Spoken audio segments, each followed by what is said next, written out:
Our Mutual Friend by Charles Dickens. Book 2, Birds of a Feather. Chapter 1, of an Educational Character.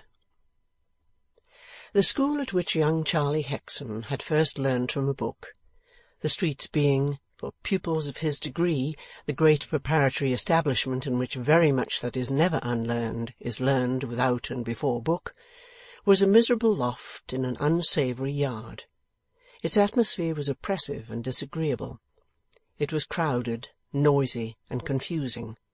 Half the pupils dropped asleep, or fell into a state of waking stupefaction. The other half kept them in either condition by maintaining a monotonous droning noise, as if they were performing, out of time and tune, on a ruder sort of bagpipe. The teachers, animated solely by good intentions, had no idea of execution, and a lamentable jumble was the upshot of their kind endeavours. It was a school for all ages and for both sexes. The latter were kept apart, and the former were partitioned off into square assortments. But all the place was pervaded by a grimly ludicrous pretence that every pupil was childish and innocent. This pretence, much favoured by the lady visitors, led to the ghastliest absurdities.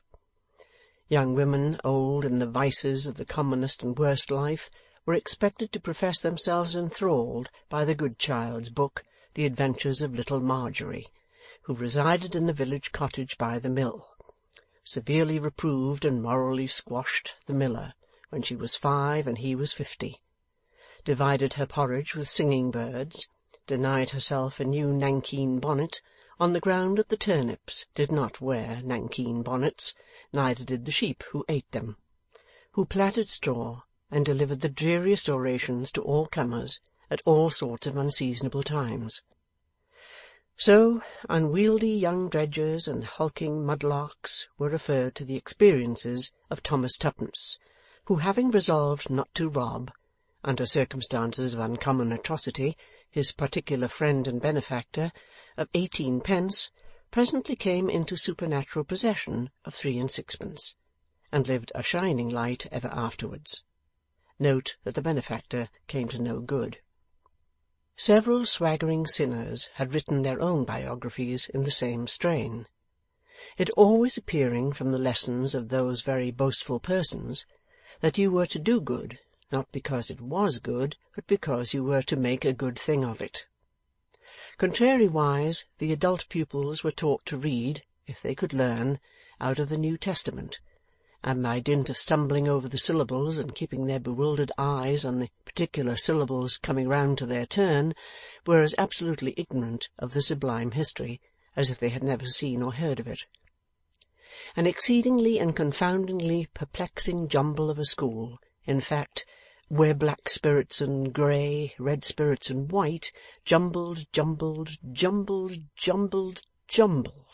every night, and particularly every Sunday night, for then an inclined plane of unfortunate infants would be handed over to the prosiest and worst of all the teachers with good intentions, whom nobody older would endure, who, taking his stand on the floor before them as chief executioner, would be attended by a conventional volunteer boy as executioner's assistant. When and where it first became the conventional system that a weary or inattentive infant in a class must have its face smoothed downward with a hot hand, or when and where the conventional volunteer boy first beheld such system in operation, and became inflamed with a sacred zeal to administer it, matters not. It was the function of the chief executioner to hold forth, and it was the function of the acolyte to dart at sleeping infants, yawning infants, restless infants, whimpering infants, and smooth their wretched faces, sometimes with one hand, as if he were anointing them for a whisker, sometimes with both hands applied after the fashion of blinkers. And so the jumble would be in action in this department for a mortal hour, the exponent drawling on to my dearest childer, let us say, for example, about the beautiful coming to the sepulchre, and repeating the word sepulchre, commonly used among infants, 500 times, and never once hinting what it meant. The conventional boy smoothing away right and left, as an infallible commentary, the whole hotbed of flushed and exhausted infants exchanging measles, rashes, whooping cough, fever, and stomach disorders, as if they were assembled in High Market for the purpose.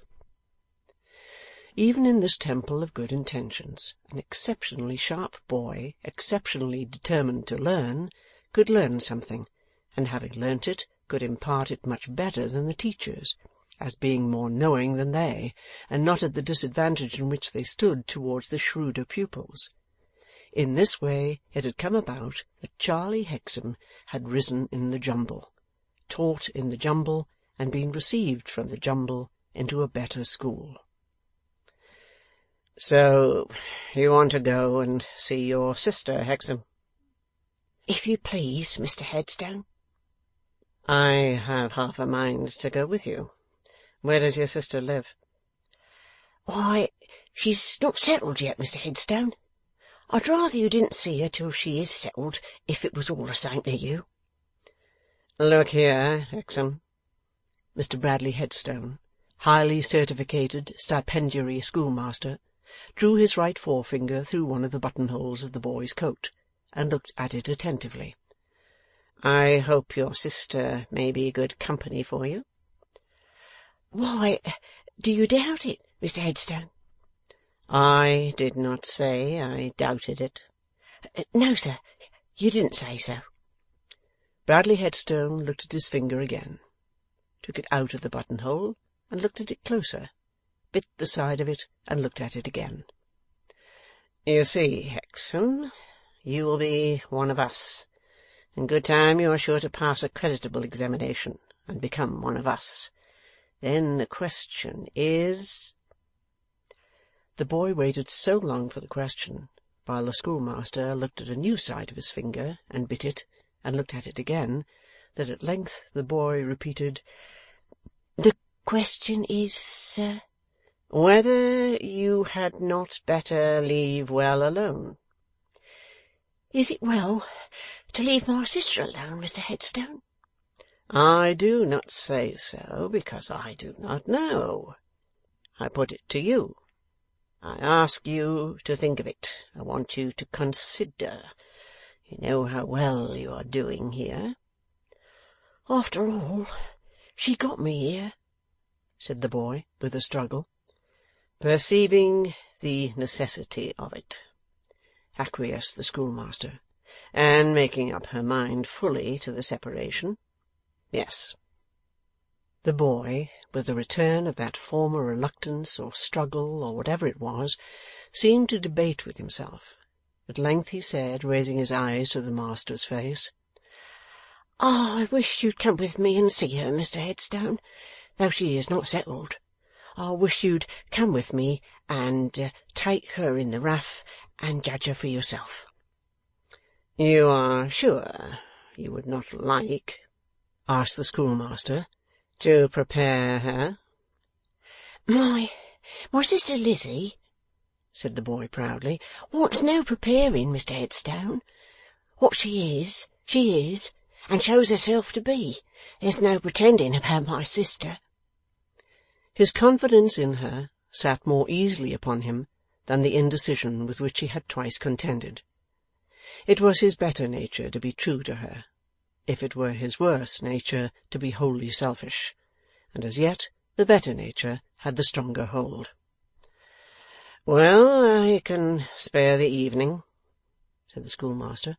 "I am ready to walk with you." "Thank you, Mr. Headstone, and I'm ready to go."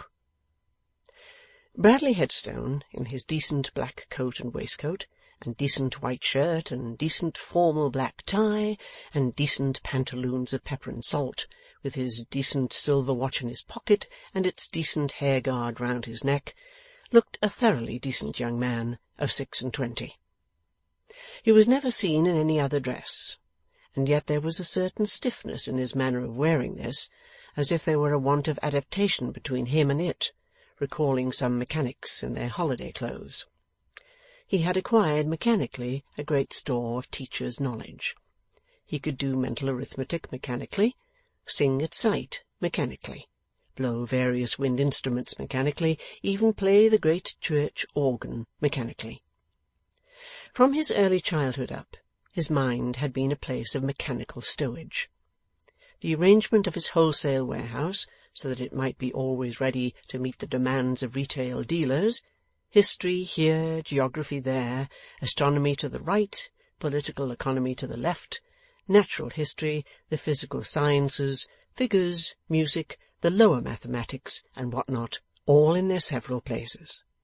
This care had imparted to his countenance a look of care, while the habit of questioning and being questioned had given him a suspicious manner, or a manner that would be better described as one of lying in wait. There was a kind of settled trouble in the face. It was the face belonging to a naturally slow or inattentive intellect, that had toiled hard to get what it had won, and that had to hold it now that it was gotten. He always seemed to be uneasy lest anything should be missing from his mental warehouse, and taking stock to assure himself. Suppression of so much to make room for so much had given him a constrained manner over and above. Yet there was enough of what was animal, and of what was fiery, though smouldering, still visible in him, to suggest that if young Bradley Headstone, when a pauper lad, had chanced to be told off for the sea, he would not have been the last man in a ship's crew. Regarding that origin of his, he was proud, moody, and sullen, desiring it to be forgotten, and few people knew of it. In some visits to the jumble, his attention had been attracted to this boy Hexam, an undeniable boy for a pupil-teacher, an undeniable boy to do credit to the master who should bring him on. Combined with this consideration there may have been some thought of the pauper lad now never to be mentioned. Be that how it might, he had with pains gradually worked the boy into his own school, and procured him some offices to discharge there, which were repaid with food and lodging. Such were the circumstances that had brought together Bradley Headstone and young Charlie Hexam that autumn evening. Autumn, because full half a year had come and gone since the bird of prey lay dead upon the river shore. The schools, for they were twofold, as the sexes, were down in that district of the flat country tending to the Thames, where Kent and Surrey meet, and where the railways still bestride the market gardens that will soon die under them. The schools were newly built, and there were so many like them all over the country that one might have thought the whole were but one restless edifice with the locomotive gift of Aladdin's palace. They were in a neighbourhood which looked like a toy neighbourhood, taken in blocks out of a box by a child of particularly incoherent mind, and set up anyhow. Here, one side of a new street; there, a large solitary public house facing nowhere; here, another unfinished street already in ruins; there, a church; here, an immense new warehouse; there, a dilapidated old country villa; then, a medley of black ditch, sparkling cucumber frame, rank field, richly cultivated kitchen garden, brick viaduct, arch-spanned canal, and disorder of frowsiness and fog, as if the child had given the table a kick and gone to sleep. But, even among school buildings, school teachers, and school pupils, all according to pattern, and all engendered in the light of the latest gospel according to monotony, the old pattern into which so many fortunes have been shaped for good and evil comes out. It came out in Miss Peecher, the schoolmistress, watering her flowers as Mr. Bradley Headstone walked forth. It came out in Miss Peecher, the schoolmistress, watering the flowers in the little dusty bit of garden attached to her small official residence, with little windows like the eyes in needles, and little doors like the covers of school-books. Small, shining, neat, methodical, and buxom was Miss Peecher, cherry-cheeked and tuneful of voice. A little pin-cushion, a little housewife, a little book, a little work-box, a little set of tables and weights and measures, and a little woman, all in one. She could write a little essay on any subject, exactly a slate long, beginning at the left-hand top of one side and ending at the right-hand bottom of the other, and the essay should be strictly according to rule. if Mr. Bradley Headstone had addressed a written proposal of marriage to her, she would probably have replied in a complete little essay on the theme exactly a slate long, but would certainly have replied yes, for she loved him. The decent hair-guard that went round his neck and took care of his decent silver watch was an object of envy to her. So would Miss Peecher have gone round his neck and taken care of him. Of him, insensible, because he did not love Miss Peecher. Miss Peecher's favourite pupil, who assisted her in her little household, was in attendance with a can of water to replenish her little watering-pot, and sufficiently divined the state of Miss Peecher's affections to feel it necessary that she herself should love young Charlie Hexam. So there was a double palpitation among the double stocks and double wallflowers, when the master and the boy looked over the little gate. "A fine evening, Miss Peecher," said the master. "A very fine evening, Mr. Headstone," said Miss Peecher. "Are you taking a walk?" "Hexam and I are going to take a long walk." "Charming weather," remarked Miss Peecher, "for a long walk." "Ours is rather on business than mere pleasure," said the master. Miss Peecher, inverting her watering-pot, and very carefully shaking out the few last drops over a flower, as if there were some special virtue in them which would make it a Jack's beanstalk before morning, called for replenishment to her pupil, who had been speaking to the boy. "Good night, Miss Peecher," said the master. "Good night, Mr. Headstone," said the mistress. The pupil had been, in her state of pupilage, so imbued with the class custom of stretching out an arm, as if to hail a cab or omnibus, whenever she found she had an observation on hand to offer to Miss Peecher, that she often did it in their domestic relations, and she did it now. "Well, Mary Ann," said Miss Peecher. "If you please, ma'am, Hexam said they were going to see his sister." "But that can't be, I think," returned Miss Peecher, "because Mr. Headstone can have no business with her." Mary Ann again hailed. "Well, Mary Ann?" "If you please, ma'am, perhaps it's Hexam's business." "That may be," said Miss Peecher. "I didn't think of that. Not that it matters at all." Mary Ann again hailed. "Well, Mary Ann?" "They say she's very handsome." "Oh, Mary Ann, Mary Ann," returned Miss Peecher, slightly colouring and shaking her head, a little out of humour. "How often have I told you not to use that vague expression, not to speak in that general way? When you say they say, what do you mean? Part of speech, they?" Mary Ann hooked her right arm behind her in her left hand, as being under examination, and replied, "Personal pronoun. Person, they. Third person. Number, they. Plural number. Then how many do you mean, Mary Ann? 2 or more?"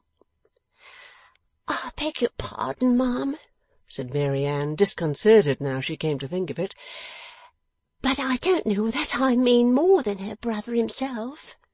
As she said it, she unhooked her arm. "I felt convinced of it," returned Miss Peecher, smiling again. "Now, pray, Mary Ann, be careful another time. He says is very different from they say, remember. Difference between he says and they say. Give it me."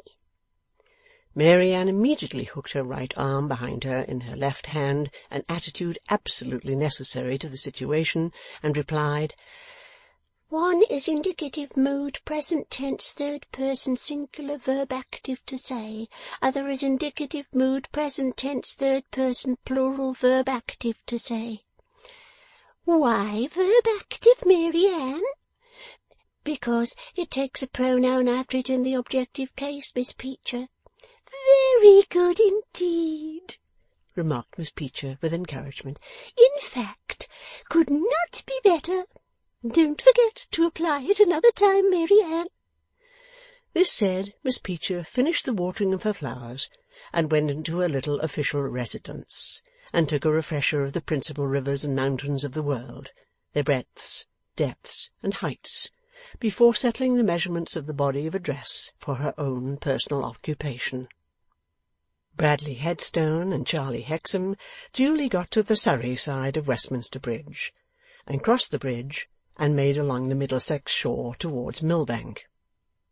In this region are a certain little street called Church Street, and a certain little blind square called Smith's Square, in the centre of which last retreat is a very hideous church with 4 towers at the 4 corners, generally resembling some petrified monster, frightful and gigantic, on its back with its legs in the air.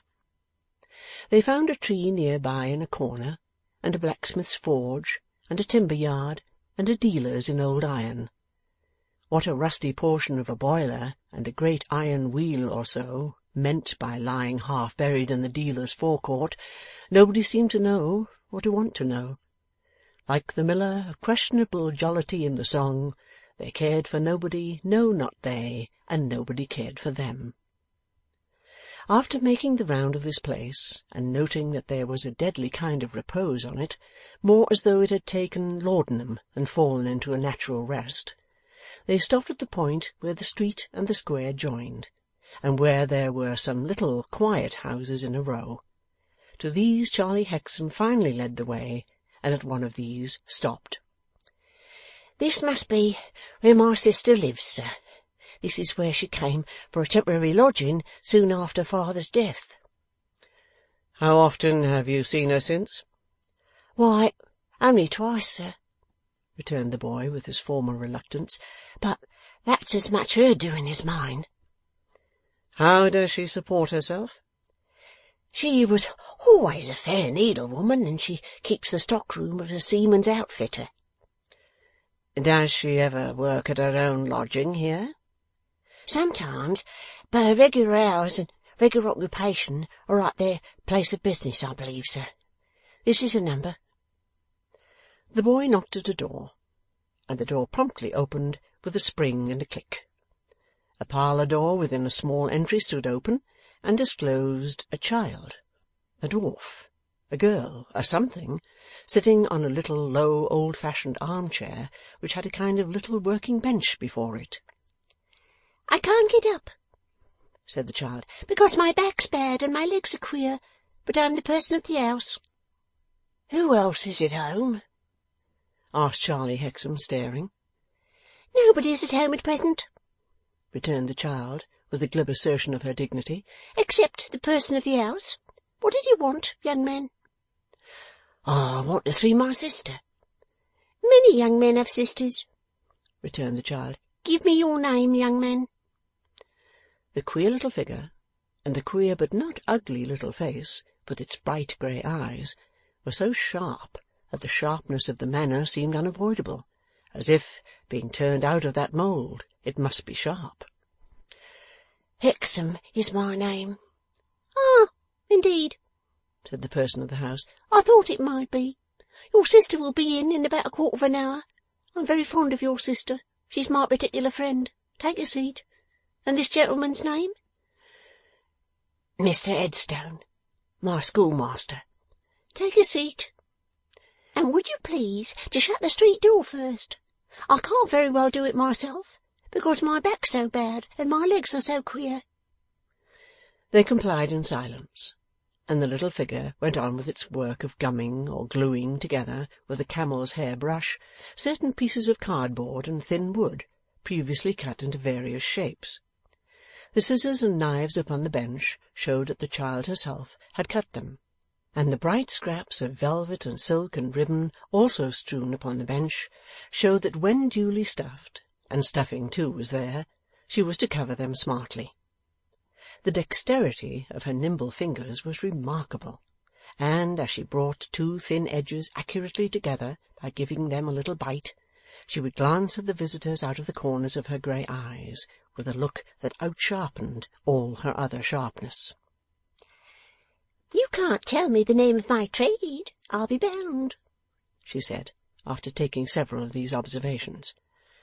"You make pincushions," said Charlie. What else do I make?" "Pen wipers," said Bradley Headstone. What else do I make? You're a schoolmaster, but you can't tell me." "You do something," he returned, pointing to a corner of the little bench, "with straw, but I don't know what." "Well done, you!" cried the person of the house.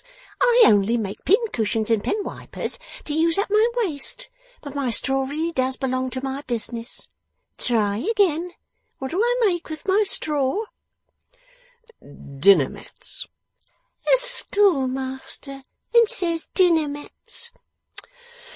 I'll give you a clue to my trade in a game of forfeits. I love my love with a B because she's beautiful. I hate my love with a B because she's brazen. I took her to the sign of the Blue Boar, and I cheated her with bonnets. Her name is Bouncer, and she lives in Bedlam. Now, what do I make with my straw?" "Ladies' bonnets," "Fine ladies," said the person of the house, nodding assent. "Dolls. I'm a doll's dressmaker." "I hope it's a good business." The person of the house shrugged her shoulders and shook her head. "No, poorly paid, and I'm often so pressed for time. I had a doll married last week, and was obliged to work all night, and it's not good for me, on account of my back being so bad and my legs so queer." They looked at the little creature with a wonder that did not diminish, and the schoolmaster said, "I'm sorry your fine ladies are so inconsiderate." "It's the way with them," said the person of the house, shrugging her shoulders again. "and they take no care of their clothes, and they never keep to the same fashions a month. I work for a doll with 3 daughters. Bless you, she's enough to ruin her husband." The person of the house gave a weird little laugh here, and gave them another look out of the corners of her eyes. She had an elfin chin that was capable of great expression, and whenever she gave this look, she hitched this chin up, as if her eyes and her chin worked together on the same wires. "Are you always as busy as you are now?" "Busier? I'm slack just now. I finished a large morning order the day before yesterday. Doll I worked for lost a canary bird." The person of the house gave another little laugh, and then nodded her head several times, as who should moralize. "Oh, this world, this world!" "Are you alone all day?" asked Bradley Headstone. "Don't any of the neighbouring children—" "Ah, lad!" cried the person of the house with a little scream, as if the word had pricked her. "Don't talk of children. I can't bear children. I know their tricks and their manners." She said this with an angry little shake of her tight fist close before her eyes. Perhaps it scarcely required the teacher habit to perceive that the doll's dressmaker was inclined to be bitter on the difference between herself and other children, but both master and pupil understood it so. "Always running about and screeching, always playing and fighting, always skipping on the pavement and chalking it for their games. Oh, I know their tricks and their manners," shaking the little fist as before. "and that's not all. Ever so often calling names in through a person's keyhole, and irritating a person's back and legs. Oh, I know their tricks and their manners, and I'll tell you what I do to punish them. There's doors under the church in the square, black doors leading into black vaults. Well, I'd open one of those doors, and I'd cram 'em all in, and then I'd lock the door, and through the keyhole I'd blow in pepper." "What good would be the good of blowing in pepper?" asked Charlie Hexam. "To set 'em sneezing," said the person of the house, "and make their eyes water. And when they were all sneezing and inflamed, I'd mock 'em through the keyhole, just as they, with their tricks and their manners, mock a person through a person's keyhole." An uncommonly emphatic shake of her little fist, close before her eyes, seemed to ease the mind of the person of the house, for she added with recovered composure, "No, no, no! No children for me. Give me grown-ups." It was difficult to guess the age of this strange creature, for her poor figure furnished no clue to it, and her face was at once so young and so old. 12, or at the most 13, might be near the mark. "I always did like grown-ups," she went on, "and always kept company with them. So sensible, sit so quiet, don't go prancing and capering about, and I mean always to keep among none but grown-ups till I marry. I suppose I must make up my mind to marry one of these days." She listened to a step outside that caught her ear, and there was a soft knock at the door. Pulling at a handle within her reach, she said, with a pleased laugh, "Now, here, for instance, is a grown-up that's my particular friend." And Lizzie Hexam, in a black dress, entered the room. "Charlie, you!" Taking him to her arms in the old way, of which he seemed a little ashamed, she saw no one else. "There, there, Liz, all right, my dear. See, here's Mr. Headstone come with me." Her eyes met those of the schoolmaster, who had evidently expected to see a very different sort of person, and a murmured word or two of salutation passed between them. She was a little flurried by the unexpected visit, and the schoolmaster was not at his ease, but he never was, quite.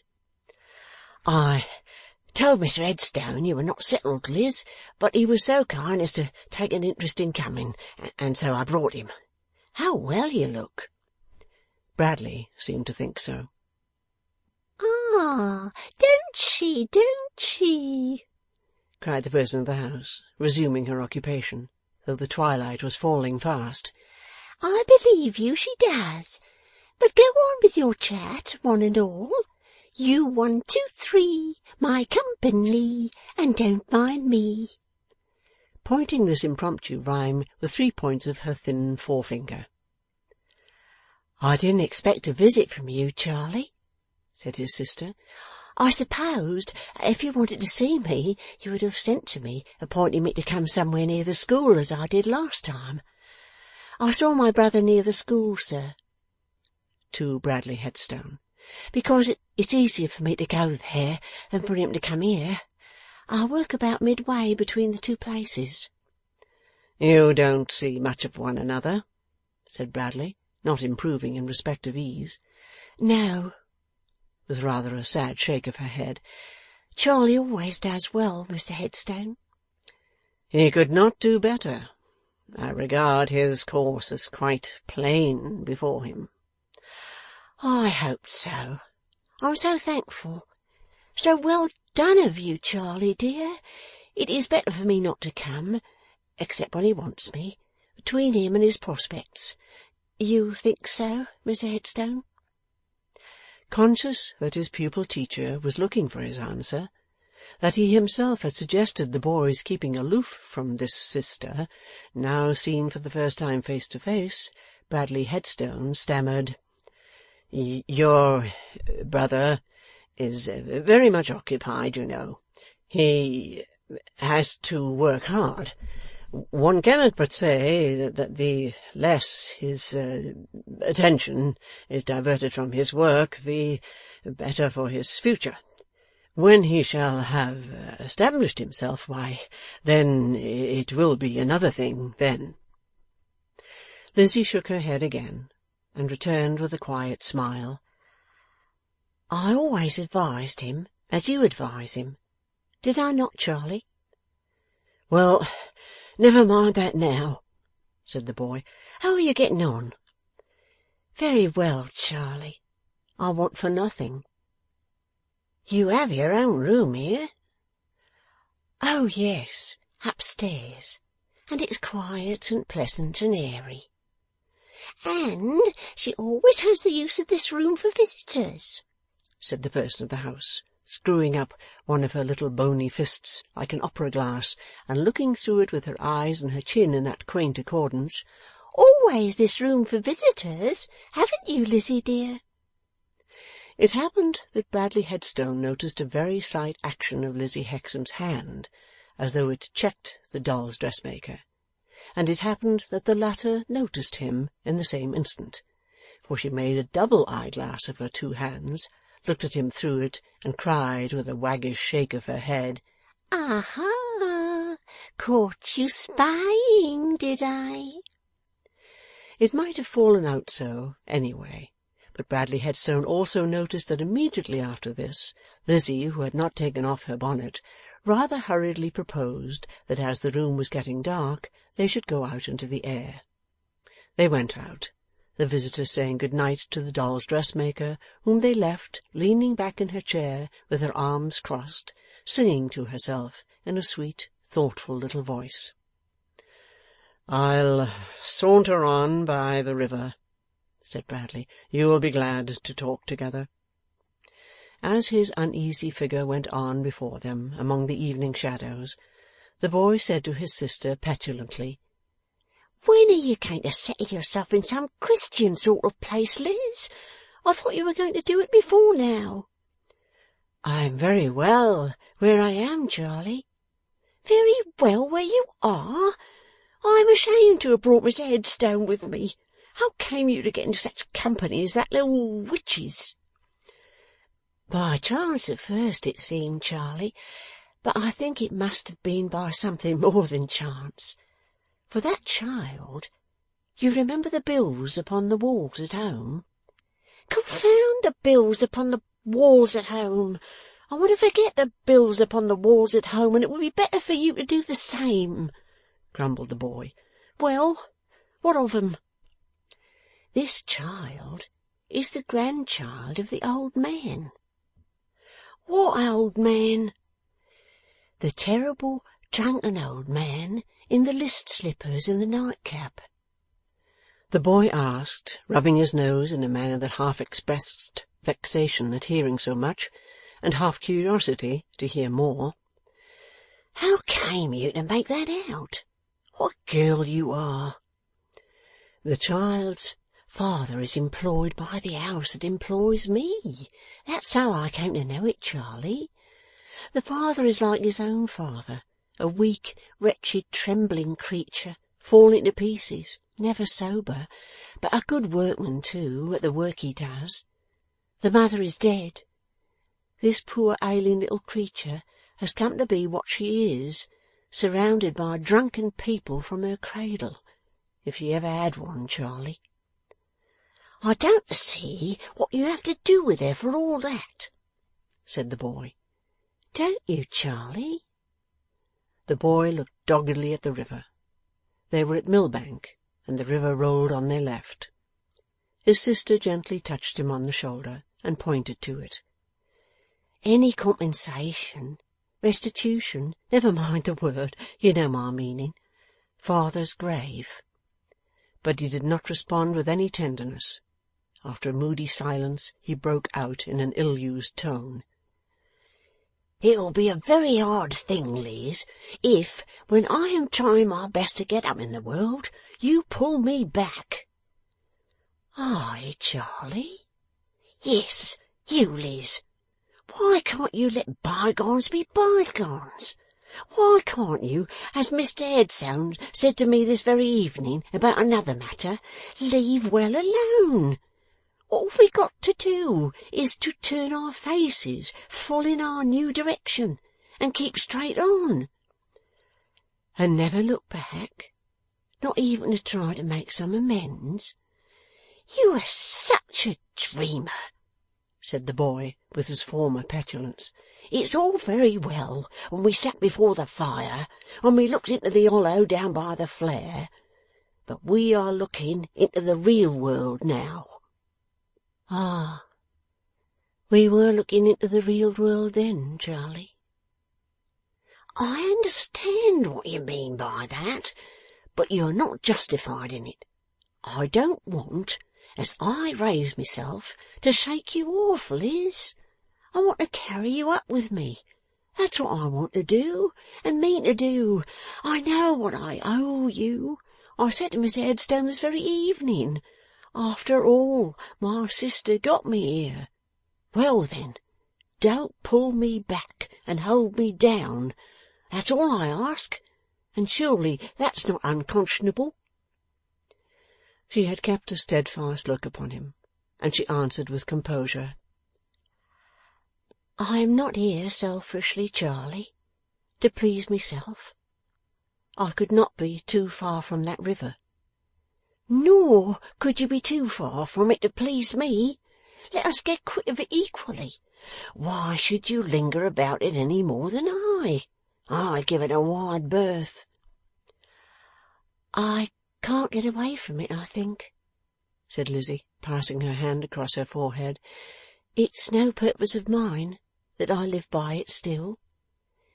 "There you go, Liz, dreaming again. You lodge yourself of your own accord in a house with a drunken tailor, I suppose, or something of the sort, and a little crooked antic of a child, or old person, or whatever it is. And then you talk as if you were drawn or driven here. Now, do be more practical." She had been practical enough with him, in suffering and striving for him, but she only laid her hand upon his shoulder, not reproachfully, and tapped it twice or thrice. She had been used to do so to soothe him when she carried him about, a child as heavy as herself. Tears started to his eyes. "Upon my word, Liz," drawing the back of his hand across them, "I mean to be a good brother to you, and to prove that I know what I owe you. All I say is, that I hope you control your fancies a little on my account. I'll get a school, and then you must come and live with me, and you'll have to control your fancies then. So why not now? Now, say I haven't vexed you." "You haven't, Charlie, you haven't." "And say I haven't hurt you." "You haven't, Charlie." But this answer was less ready. "Say you are sure I didn't mean to. Or come, there's Mr. Headstone stopping and looking over the wall at the tide to hint that it's time to go. Kiss me, and tell me that you know I didn't mean to hurt you." She told him so, and they embraced, and walked on, and came up with the schoolmaster. "But we go your sister's way," he remarked, when the boy told him he was ready. And with his cumbrous and uneasy action, he stiffly offered her his arm. Her hand was just within it, when she drew it back. He looked round with a start, as if he thought she had detected something that repelled her in the momentary touch. "I will not go in just yet," said Lizzie, "and you have a distance before you, and will walk faster without me." Being by this time close to Vauxhall Bridge, they resolved, in consequence, to take that way over the Thames, and they left her. Bradley Headstone giving her his hand at parting, and she thanking him for his care of her brother. The master and the pupil walked on, rapidly and silently. They had nearly crossed the bridge, when a gentleman came coolly sauntering towards them with a cigar in his mouth, his coat thrown back, and his hands behind him. Something in the careless manner of this person, and in a certain lazily arrogant air with which he approached, holding possession of twice as much pavement as another would have claimed, instantly caught the boy's attention. As the gentleman passed, the boy looked at him narrowly, and then stood still, looking after him. "Who is that you stare after?" asked Bradley. "Why," said the boy, with a confused and pondering frown upon his face, "it is that Wrayburn one." Bradley Headstone scrutinized the boy as closely as the boy had scrutinized the gentleman. "I beg your pardon, Mr. Headstone, but I couldn't help wondering what in the world brought him here." Though he said it as if his wonder were past, at the same time resuming the walk, it was not lost upon the master that he looked over his shoulder after speaking, and that the same perplexed and pondering frown was heavy on his face. "You don't appear to like your friend, Hexam." "I don't like him," said the boy. "Why not?" "He took hold of me by the chin in a precious impertinent way the first time I ever saw him," said the boy. Again, why? For nothing. Or, it's much the same, because something I happened to say about my sister didn't happen to please him. Then he knows your sister? He didn't at the time, said the boy, still moodily pondering. Does now? The boy had so lost himself that he looked at Mr. Bradley Headstone as they walked on side by side, without attempting to reply until the question had been repeated. Then he nodded and answered, "Yes, sir." Going to see her, I dare say? It can't be, said the boy quickly. He doesn't know her well enough. I should like to catch him at it. When they had walked on for a time, more rapidly than before, the master said, clasping the pupil's arm between the elbow and the shoulder with his hand, "You were going to tell me something about that person. What did you say his name was?" "Wrayburn. Mr. Eugene Wrayburn. He's what they call a barrister, with nothing to do. The first time he came to our old place was when my father was alive. He came on business. Not that it was his business. He never had any business. He was brought by a friend of his." "And the other times?" "There was only one other time that I know of, when my father was killed by accident. He chanced to be one of the finders. He was mooning about, I suppose, taking liberties with people's chins, but there he was, somehow. He brought the news home to my sister early in the morning, and brought Miss Abby Potterson, a neighbour, to help break it to her. He was mooning about the house when I was fetched home in the afternoon. They didn't know where to find me till my sister could be brought round sufficiently to tell them, and then he mooned away." "And is that all?"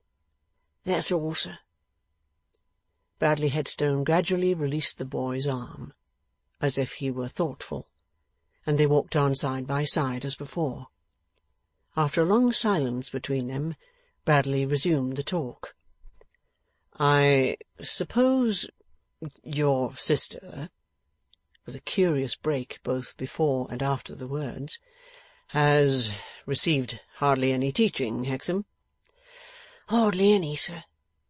"Sacrificed, no doubt, to her father's objections. I remember them in your case.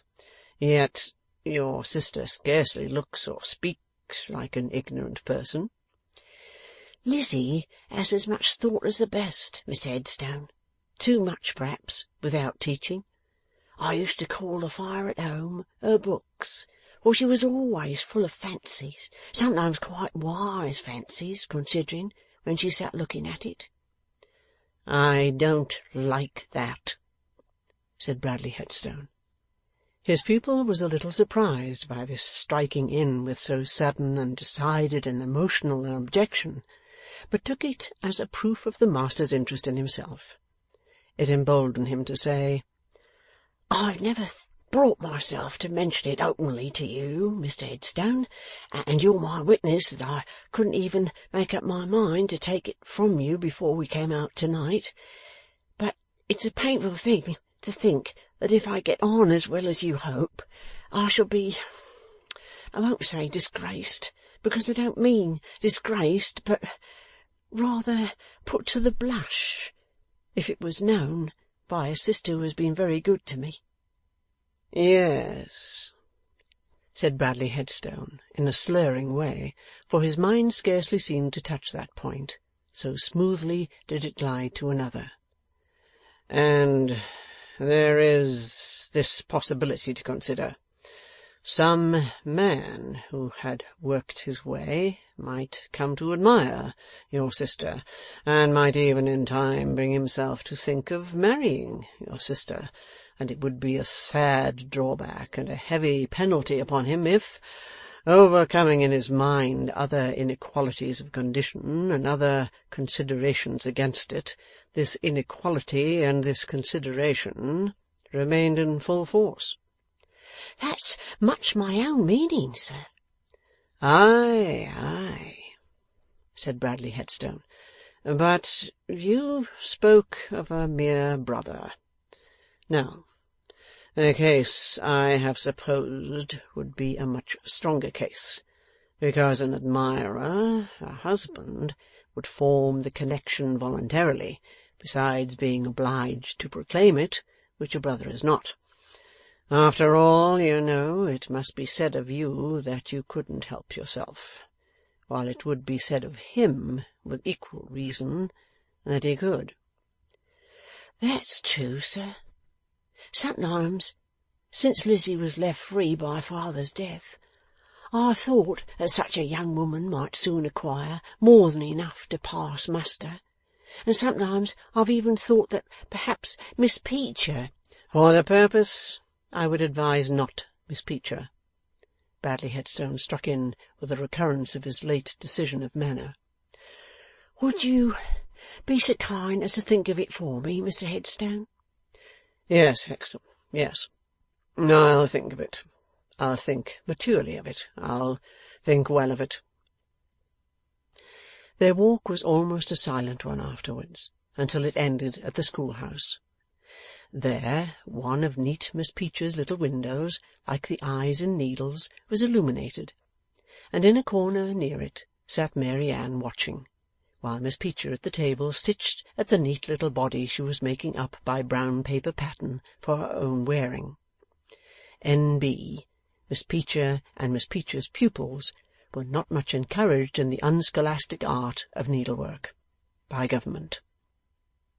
Mary Ann, with her face to the window, held her arm up. Well, Mary Ann? Mr. Headstone coming home, ma'am. In about a minute, Mary Ann hailed again. Yes, Mary Ann? Gone in and locked his door, ma'am. Miss Peecher repressed a sigh as she gathered her work together for bed, and transfixed that part of her dress where her heart would have been if she had had the dress on, with a sharp, sharp needle. End of Book 2, Chapter 1.